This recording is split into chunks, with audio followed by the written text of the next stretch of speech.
মাতৃৰ শেষকৃত্য কৰিবলৈ যোৱাৰ পথত প্ৰাণ গ'ল পুত্ৰৰ। মাতৃৰ নিথৰতে শ্মশানলৈ নিয়াৰ সময়তে ট্ৰাকৰ খুন্দাত প্ৰাণ গ'ল পুত্ৰৰ। আজাৰাৰ 17 নম্বৰ ৰাষ্ট্ৰীয় ঘাইপথত সংঘটিত হৈছে এই মৰ্মান্তিক তথা ভয়ংকৰ দুৰ্ঘটনাটো। বৃদ্ধা মাতৃৰ মৃত্যুৰ এদিন পাছতে দুৰ্ঘটনাত প্ৰাণ গ'ল পুত্ৰ পৰাগ দাসৰ। বিজয়নগৰ উপ ডাকঘৰৰ পৰিচালক হিচাপে কৰ্মৰত আছিল দুৰ্ভগীয়া পৰাগ দাস।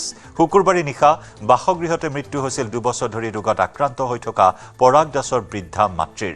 শনিবাৰে পুৱা শেষকৃত্যৰ বাবে মাতৃৰ মৃতদেহ ৰাইজৰ সৈতে শ্মশানলৈ নিয়াৰ পথতে AS01 JC 5311 নম্বৰৰ দ্ৰুতবেগী ট্ৰাকখনে মহতিয়াই নিয়ে পৰাগ দাস নামৰ লোকজনক। ট্ৰাকৰ খুন্দাত থিতাতে প্ৰাণ হেৰুৱালে পৰাগ দাস নামৰ লোকজনে। ইতিমধ্যে আৰক্ষীয়ে জব্দ কৰিছে দুৰ্ঘটনা সংঘটিত কৰা ট্ৰাকখন। মৰণোত্তৰ পৰীক্ষাৰ বাবে পৰাগ দাসৰ মৃতদেহ এইমছলৈ প্ৰেৰণ কৰাৰ বিপৰীতে শ্মশানত ৰাইজে সম্পন্ন কৰে বৃদ্ধা মাতৃগৰাকীৰ শেষকৃত্য। 24 ঘণ্টাৰ ভিতৰত মাতৃ পুত্ৰৰ মৃত্যুৰ খবৰে শোকাহত কৰি তুলিছে আজাৰাবাসীক। ট্ৰাকৰ খুন্দাত প্ৰাণ হেৰুৱা পৰাগ দাসৰ কণমানি পুত্ৰ আৰু কন্যা সন্তানৰ ভৱিষ্যতক লৈ এতিয়া চিন্তিত হৈ পৰিছে পৰিয়াল তথা আত্মীয়।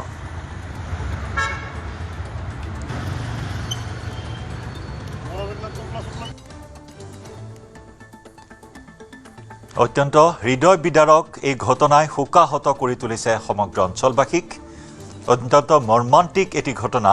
মাতৃৰ শেষকৃত্য কৰিবলৈ গৈছিল। নিষ্ঠুৰ নিয়তিৰ কি পৰিহাস।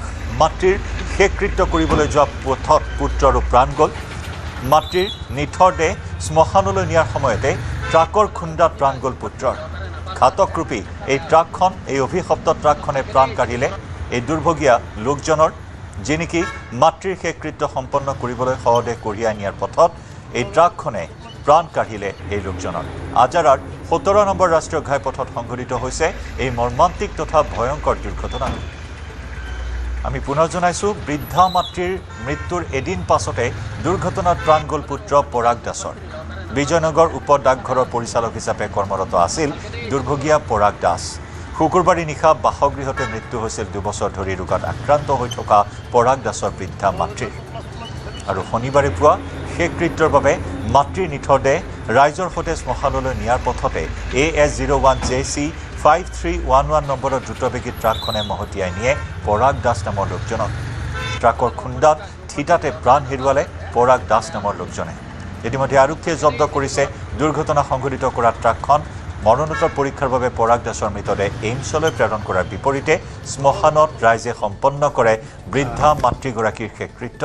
24 ঘণ্টাৰ ভিতৰত মাতৃ পুত্ৰৰ মৃত্যুৰ খবৰে এতিয়া শোকাহত কৰি তুলিছে আজাৰাবাসীক।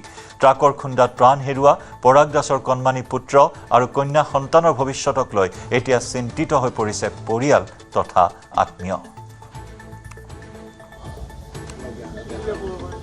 কথাখিনি জানে এতিয়া কেনেকুৱা হৈছে, পংকজ দাস তেওঁৰ মাক ঢুকাইছে।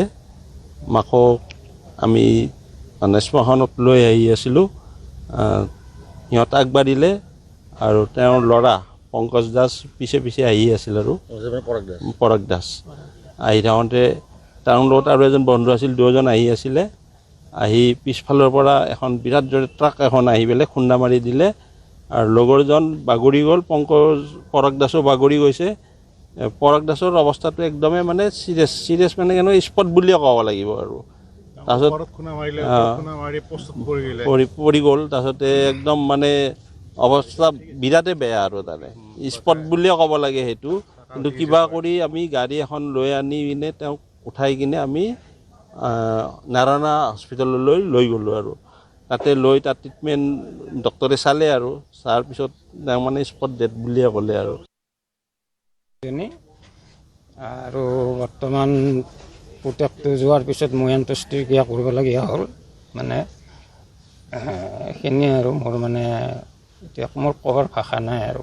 এনেকুৱা মানে আজাৰত প্ৰথম ঘটনা এটা হৈ গ'ল।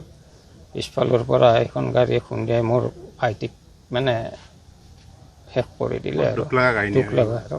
তেখেতৰ ল'ৰা ছোৱালী, ল'ৰা এটা, ছোৱালী এজনী। 10 বছৰ এতিয়া ক্লাছ 6ত পঢ়ি আছে ল'ৰাজন, আৰু ছোৱালীজনী ক্লাছ 2 পাইছে।